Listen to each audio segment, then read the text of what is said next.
اللهم صل وسلم بارك على سيدنا شفيعنا حبيبنا نبينا مولانا محمد بارك وسلم. الحمد لله نحمده ونستعينه ونستغفره ونؤمن به ونتوكل عليه ونعوذ بالله من شرور أنفسنا ومن سيئات أعمالنا. من يهده الله فلا مضل له ومن يضلله فلا هادي له. ونشهد أن لا إله إلا الله وحده لا شريك له. ونشهد أن سيدنا وسندنا مولانا محمدا عبده ورسوله. أما بعد فأعوذ بالله من الشيطان الرجيم. بسم الله الرحمن الرحيم. لكل أمة جعلنا منسكا ليذكر اسم الله على ما رزقهم من بهيمة الأنعام. وقال تعالى في مقام آخر: قل إن صلاتي ونسكي ومحياي ومماتي لله رب العالمين. وقال تعالى في مقام آخر: بسم الله الرحمن الرحيم. إنا أعطيناك الكوثر فصل لربك وانحر إن شانئك هو الأبتر. وقال رسول الله صلى الله عليه وسلم: من وجد سعة فلم يضحي فلا يقربن مصلانا، أو كما قال عليه الصلاة والسلام. رب اشرح لي صدري ويسر لي أمري واحلل عقدة من لساني يفقه قولي. اللهم صل على سيدنا محمد وعلى آل سيدنا محمد بارك وسلم في كلام أولنا. اللهم صل على سيدنا محمد وعلى آل سيدنا محمد بارك وسلم في أوسط كلامنا. اللهم صل على سيدنا محمد وعلى آل سيدنا محمد بارك وسلم في آخر كلامنا. بزرگان محترم ومعزز سامعین کرام، اللہ جل جلالہ عمل والو کا احسان کرم بدل ہوا تو اللہ تبارک و تعالیٰ نے ہم سب کو اپنے گھر تک آنے کی توفیق نصیب فرمائی اور کچھ دین کی باتیں دینے اور سننے کی توفیق و سعادت نصیب فرمائی. درود و سلام نازل ہو آقا مدنی تاجدار مدینہ احمد مجتبی محمد مصطفیٰ وجہ کائنات محسن انسانیت سرور دو عالم محمد عربی رحمت للعالمین صلی اللہ علیہ وسلم کے ذات عالی پر. بزرگان محترم، ماشاءاللہ یہ عشرہ ذی الحجہ چل رہا ہے اور پھر آنے والا دن عرفہ کا دن ہے اور اس کے بعد ماشاءاللہ عید الاضحیٰ کا دن ہے. میرے اور آپ کے آقا سرکار دو عالم صلی اللہ علیہ وسلم کو بھی اللہ تبارک و تعالیٰ نے قربانی کرنے کا سورۃ الکوثر کے اندر حکم دیا ہے. اور پھر ماشاءاللہ آپ حضرات جانتے قرآن مجید کی 114 سورتوں میں سب سے چھوٹی سورت وہ سورۃ الکوثر ہے۔ یہ اہم باتیں ہوتی ہیں، اسے یاد رکھنا چاہیے۔ قرآن مجید کی 114 سورتوں میں سب سے چھوٹی سورت وہ سورہ کوثر ہے، اور سب سے بڑی سورت وہ سورہ بقرہ ہے۔ سورہ بقرہ کے بھی بڑے فضائل ہیں کہ جس گھر میں یہ اہتمام سے پڑھا جاتا ہے، شیاطین، جنات اور پھر جادو کے اثر سے وہ گھر انشاءاللہ محفوظ ہو جائے گا۔ سورہ کوثر اس وقت نازل ہوئی، حضرات مفسرین نے اس کا شان نزول لکھا ہے، انا اعطیناک الکوثر، اے میرے محبوب صلی اللہ علیہ وسلم ہم آپ کو بے شک کوثر عطا کریں گے۔ حضرات علماء کرام نے فرمایا کوثر سے مراد جو حوض کوثر ہے، جو قیامت میں ہر جنتی کو جنت میں جانے سے پہلے ماشاءاللہ اس کا پانی پلایا جائے گا۔ روایتوں میں آتا ہے کہ اس حوض پر آسمان پر جتنے ستارے ہیں، کتنے ہیں کہ اسے گنا نہیں جا سکتا، شمار نہیں کیا جا سکتا، اتنے برتن اس حوض پر موجود ہوں گے۔ اور سرکار دو عالم صلی اللہ علیہ وسلم اپنے ہاتھوں سے اپنی امت کو یہ آب کوثر کا پانی پلائیں گے۔ لیکن اس موقع پر بعض لوگوں کو فرشتے پیچھے ہٹا دیں گے، یہاں سے ہٹ جاؤ، یہاں سے دور ہو جاؤ، یہاں سے چلے جاؤ۔ اللہ کے نبی صلی اللہ علیہ وسلم پریشان ہو کر فرشتوں سے یہ میری امت کو مجھ سے کیوں دور کر رہے ہو؟ فرشتے کہیں گے یا رسول اللہ یہ آپ کی امت کے وہ لوگ ہیں جو آپ دنیا سے جانے کے بعد دین میں نئی نئی چیزوں کو ایجاد کر دیا تھا، نئی نئی چیزوں کو شروع کر دیا تھا۔ اس لیے میرے بزرگوں جس چیز کو بھی کرنا ہے تو سب سے پہلے اسے قرآن میں دیکھنا ہے کہ ہمیں قرآن سے پیغام ملتا ہے، قرآن سے حکم ملتا ہے، قرآن سے رہبری و رہنمائی ملتی ہے۔ اور پھر حضور اکرم صلی اللہ علیہ وسلم کی سیرت میں، آپ کی سنت میں، حدیث مبارکہ میں اس کام کو دیکھنا ہے، اور پھر صحابہ کا عمل کیا ہے یہ دیکھنا ہے۔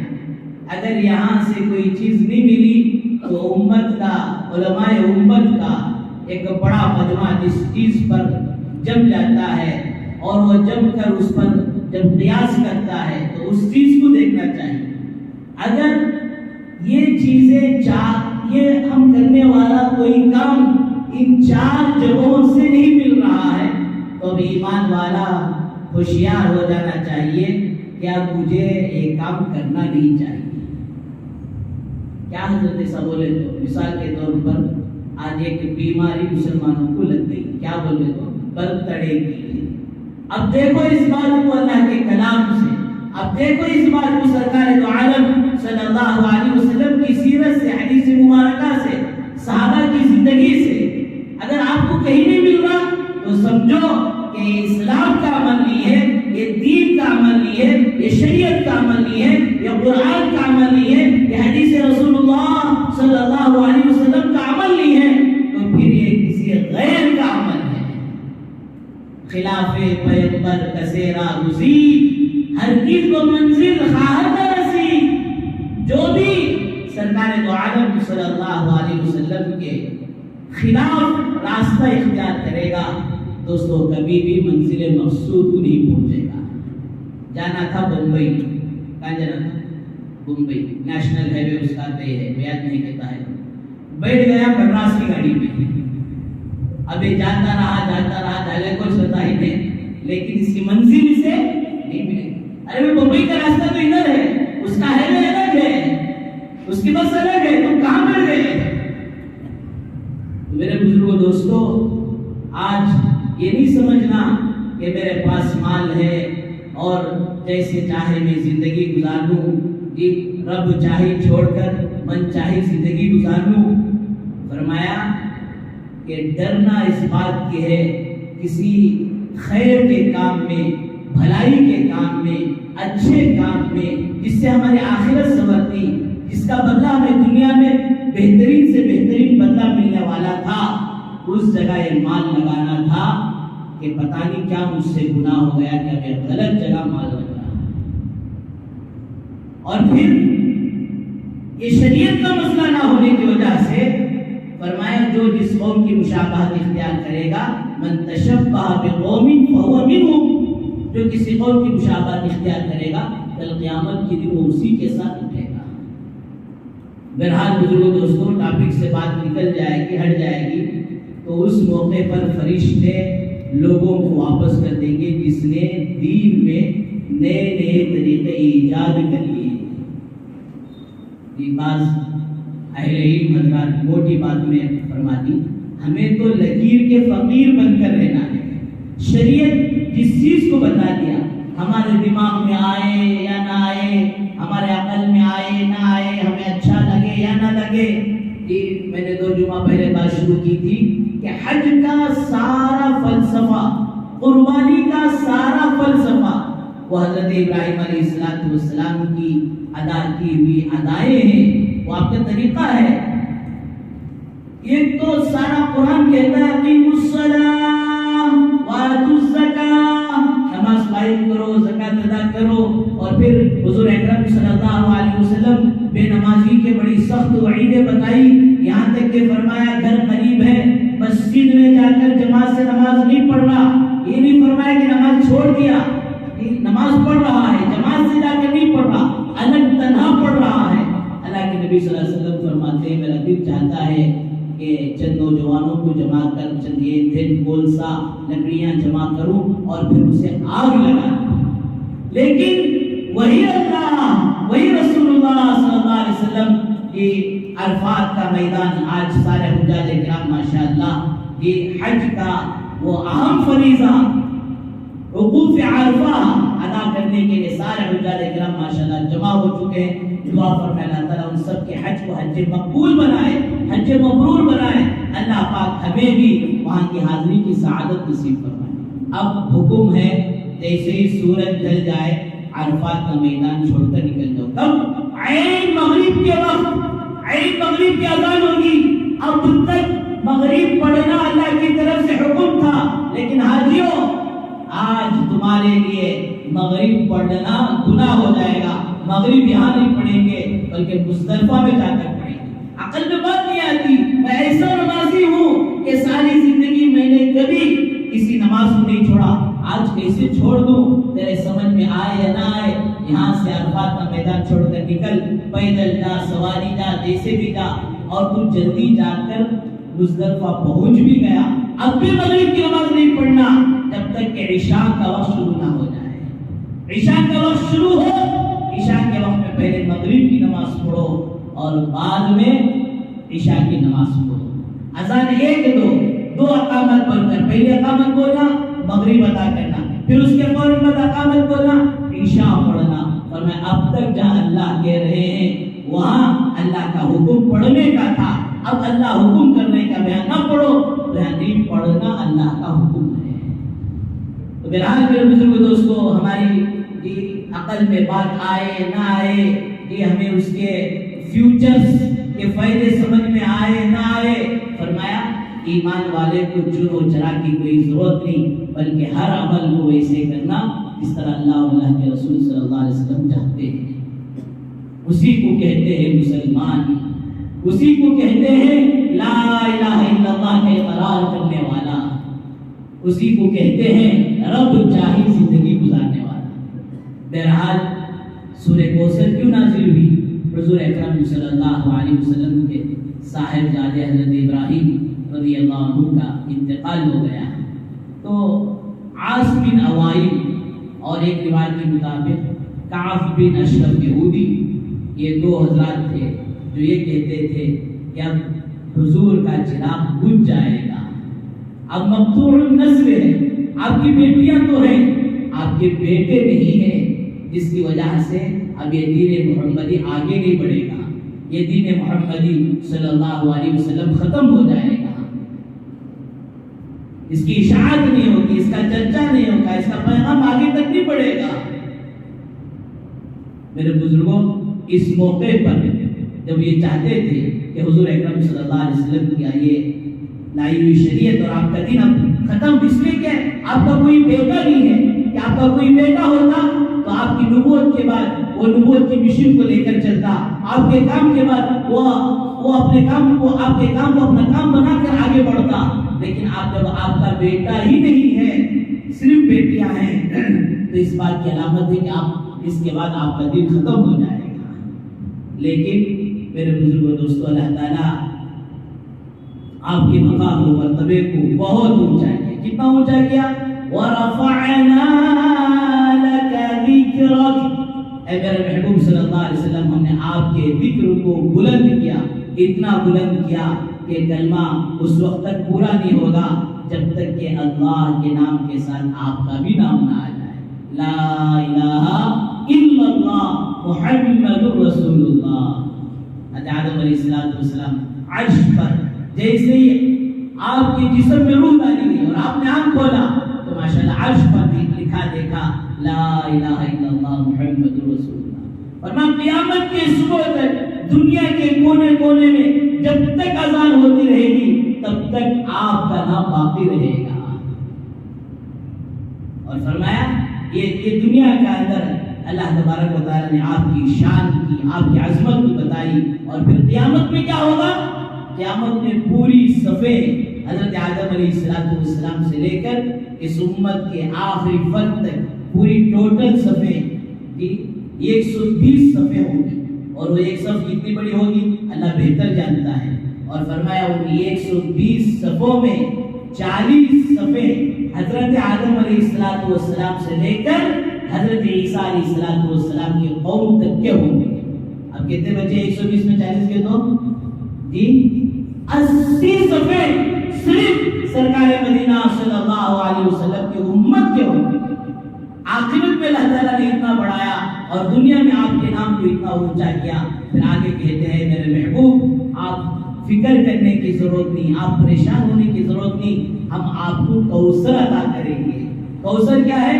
کہ خیر کثیر، سارا خیر، قیامت تک آپ کا دین باقی رہے گا، قیامت تک آپ کی امت باقی رہے گی، قیامت تک آپ کا مشن چلتا رہے گا، قیامت تک آپ کی دعوت باقی رہے گی، اور بھی بہت ساری چیزیں خیر کثیر میں حضرات علماء نے شامل کیا ہے۔ اور پھر آخرت میں اللہ تعالیٰ آپ کو آب کوثر، حوض کوثر عطا کریں گے، جس سے آپ اپنی امتیوں کو پانی پلائیں گے۔ اور پھر آگے فرماتے ہیں کہ اس خیر کثیر پر آپ شکر ادا کرو، فَصَلِّ لِرَبِّكَ وَانْحَرْ، کہ آپ اس کوثر کے ملنے پر اللہ کے حضور میں نماز بھی پڑھو، وَانْحَرْ، اور قربانی بھی ادا کرو۔ إِنَّ شَانِئَكَ هُوَ الْأَبْتَرُ، آپ فکر کرنے کی ضرورت نہیں، یقیناً آپ کا دشمن ہی بے نام و نشان ہوگا۔ عاص بن وائل کو یہ مفسرین نے تفسیر کی کتابوں میں نام لکھا، جس کی وجہ سے عاص بن وائل کا، کعب بن اشرف کا نام باقی ہے، ورنہ اس کا خاندان کیا ہے، اس کا قبیلہ کیا ہے، کوئی نہیں جانتا۔ اور جبکہ دوستو میرے اور آپ کے آقا سرکار دو عالم صلی اللہ علیہ وسلم کو مسلمان تو مسلمان، غیر مسلمان بھی جانتا ہے۔ ہاں، کوئی شرارت کرنے کے لیے اور کوئی دوستو امن کے ماحول کو بگاڑنے کے لیے حضور اکرم صلی اللہ علیہ وسلم پر انگلیاں اٹھاتے ہیں، آپ کی شان میں گستاخیاں کرتے ہیں۔ اس سے پہلے بھی کئی ایسے ظالم اور جاہل لوگ گزرے اور دنیا نے دیکھ لیا کہ دنیا ہی میں وہ آگ کی لپیٹ میں آ کر جل گئے۔ آخرت میں اللہ ہی ان کا انجام کیا کریں گے اللہ ہی بہتر جانتے ہیں۔ لیکن یہ بات آیا ہے، یہ بات صاف ہے، اگر کوئی سورج پر تھوکنے جائے گا تو اس کا تھوک اسی پر اڑے گا۔ ہاں، ایسے موقع پر ضرور دل شکنی ہوتی ہے، دل مسلمان کا جلتا ہے۔ اس موقع پر دوستو ہم یہ دیکھیں یہ حالات کیوں آ رہے ہیں، کہیں ہماری زندگی میں ہماری زندگیاں سنتوں سے تو دور نہیں ہو رہی، حضور اکرم صلی اللہ علیہ وسلم کی محبت اور عشق سے دور تو نہیں ہو رہی، اور پھر دوستو صبر کر کر جو دائرہ ہے، اور پھر فرمایا کہ اس دائرے میں رہ کر کہ کوئی احتجاج کرنا ہے، اشتراک کرنا ہے، کہ حکومت کے دائرے میں رہ کر کرنا، کہ ایسا نہیں کہ معمولی جو ناخن سے نکلنے والا مسئلہ تھا اسے ہتھوڑی اٹھا کر مصیبت کا سامان اپنے لیے اور دیگر مسلمانوں کے لیے نہ کرے۔ اللہ نے فرمایا ان شانئک هو الابتر، اے میرے محبوب آپ کا دشمن ہی بے نام و نشان ہوگا، آپ کا مقام و مرتبہ تو بہت اونچا ہوگا۔ بہرحال بزرگوں دوستو، قربانی اللہ کے نبی صلی اللہ علیہ وسلم کو کرنے کا حکم ہے، اور آپ نے اپنی ساری زندگی ماشاءاللہ قربانی دیتے رہے۔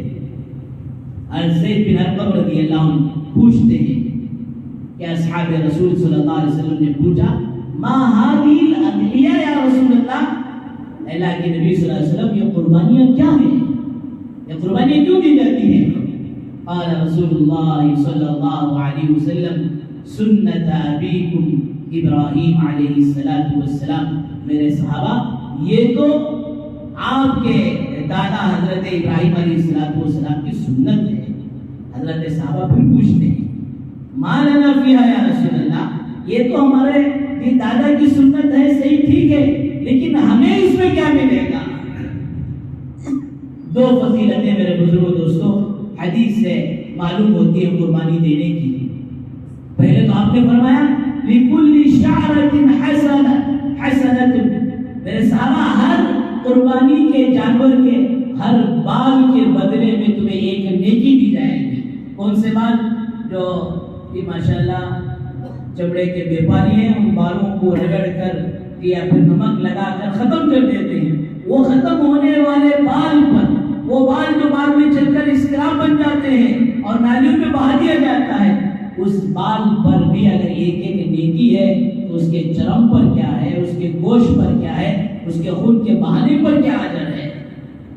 پھر دوسری بات اللہ کے نبی صلی اللہ علیہ وسلم نے فاطمہ رضی اللہ عنہ سے فرمایا کہ بیٹی فاطمہ اٹھو اور اپنے قربانی کی جگہ میں جاؤ، بیٹی فاطمہ تمہارے جانور کی قربانی سے جو خون کا قطرہ نیچے گرتا ہے وہ گرنے سے پہلے اللہ تعالیٰ اسے قبول کر لیتے ہیں۔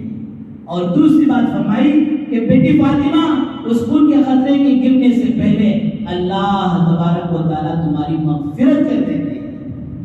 یہ دو فضیلتیں حضرت علماء نے فرمایا کہ ایمان والے کے دل و دماغ میں اتر جائے تو ماشاءاللہ جس پر قربانی واجب نہیں ہے وہ بھی قربانی دینے کے لیے آمادہ ہو جانا چاہیے۔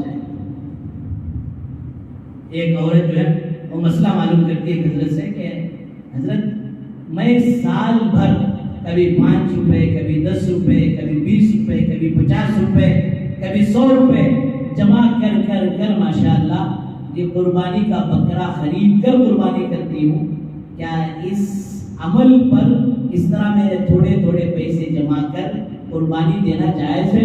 اللہ میرے قربانی کو قبول کر لیں گے؟ انہوں نے بتایا جی اللہ آپ کی قربانی کو قبول کر لیں گے۔ فون میں پوچھا تھا مسئلہ، فون رکھنے کے بعد کہا اللہ یہ تیری وہ بندی ہے جو قربانی کے جذبے اور قربانی کے شوق کو، قربانی کے فکر کو پورا سال لے رکھی ہے، اللہ تو اس کی تو قربانی قبول کریں گے ہی، اس کے صدقے میں میری قربانی کو بھی قبول کر لیں گے۔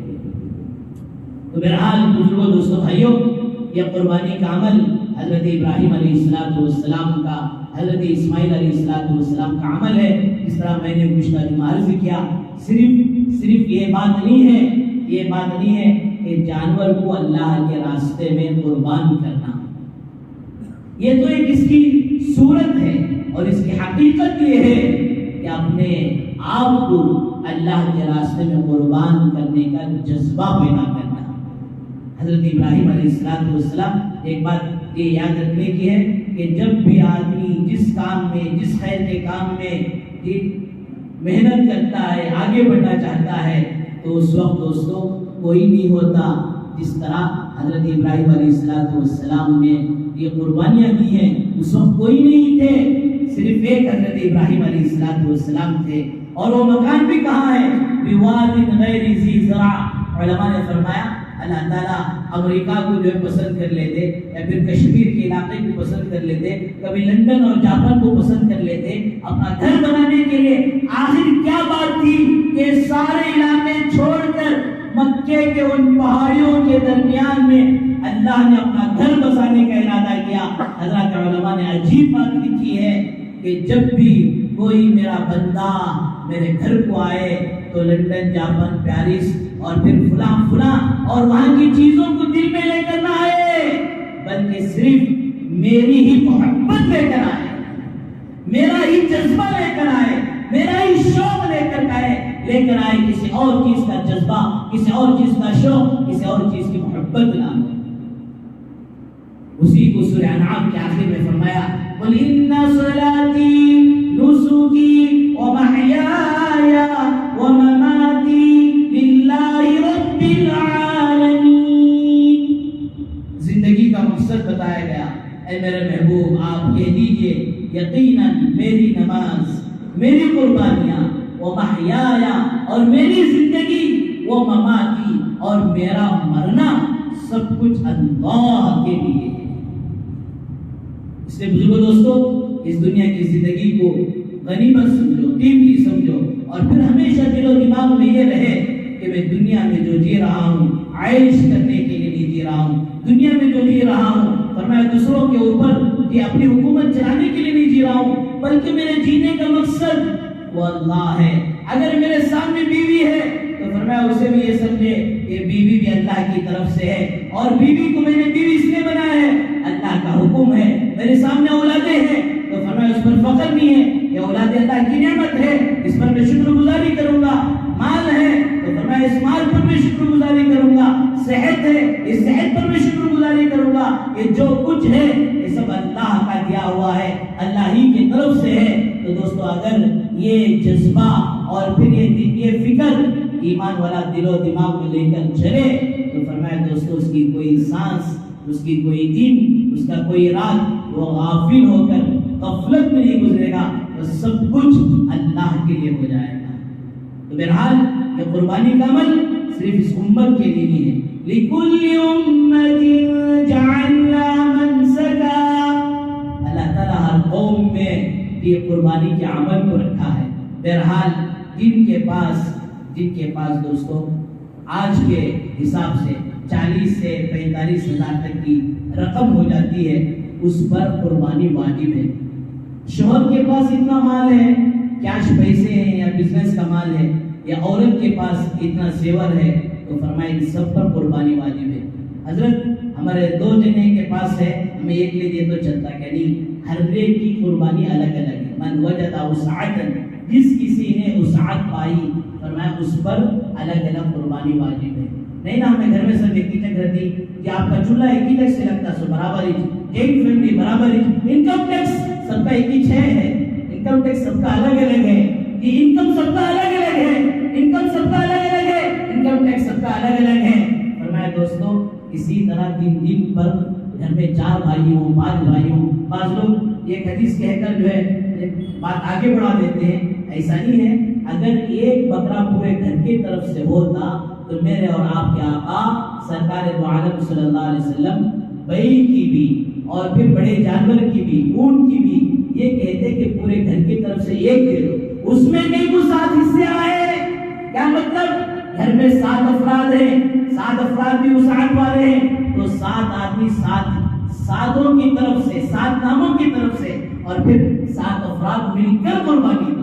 اگر ایک ہوتا تو پھر بڑے جانور میں دوستو 7 کی بات نہیں آتی۔ بہرحال یہ مسائل کو معلوم کر صحیح معنوں میں جذبہ قربانی حضرت ابراہیم علیہ السلام کا جس طرح جذبہ تھا، فرمایا یہ مال اللہ کا دیا ہوا ہے، اللہ کے راستے میں قربان کرنا ہے، اور پھر دوستو مغفرت پانا ہے، اور گوشت بھی لے جا کر فرمایا دوستو کہیں پھینک دینا نہیں ہے۔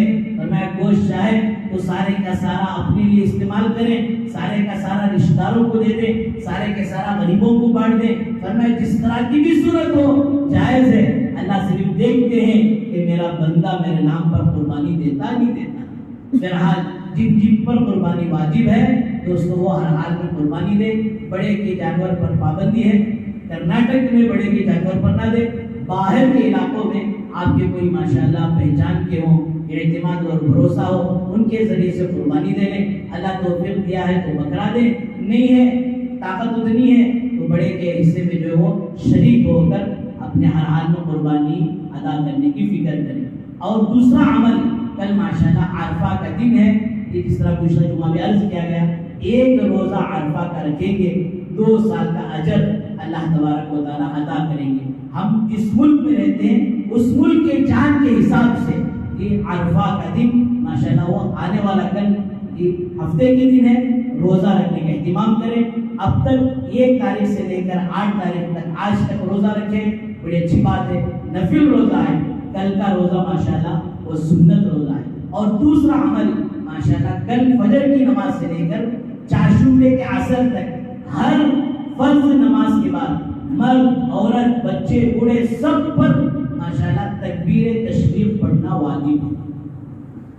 اب بال نکالنا، ناخن نہیں نکالنا، بال نہیں نکالنا، یہ سب نفل کام تھا. روزے رکھنا یہ نفل کام تھا. اور کل کا جو روزہ رکھیں گے وہ بھی سنت کام ہے. اس سے بھی بڑھ کر آگے دوستو واجب عمل ہے کہ ہر فرض نماز کے بعد 1 مرتبہ یا 3 مرتبہ تکبیر تشریف کا پڑھنا. گھر میں مسجد میں نماز پڑھتے ہیں تو ماشاءاللہ یہاں پڑھ لیتے ہیں، گھر میں اپنی عورتوں کو بھی اس کے پابند بناؤ.